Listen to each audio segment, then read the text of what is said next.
Барлықтарыңызға сәлем достар.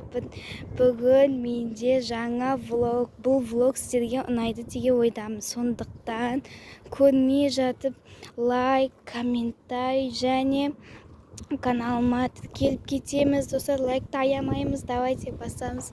Достар, бүгін біз пикниктеміз. Бүгін айт күні. Айттарыңыз құтты болсын. Құтты деп кешіріңіздер. Келіп жеткен айттарыңыз құтты болсын.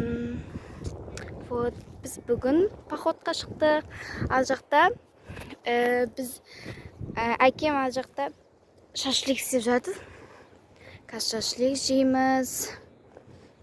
Иншаллах. Күшті жер тауып алдық.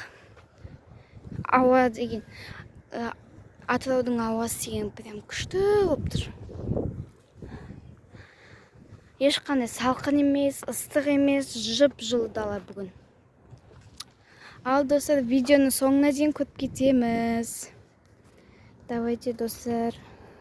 Ұнаса міндетті түрде лайк басыңыздар достар. Ал біз кеттік. Ал міне біздің бүгінгі поход. Не дастархан. Анжеде сушняктар, чипсы, сондай шемішке, айран, сондай фрукты бар анжеде. Ал ар жақта шашлик пісейін деп жатыр. Вот. Таланамыз керемет болып тұр. Ал міне достар.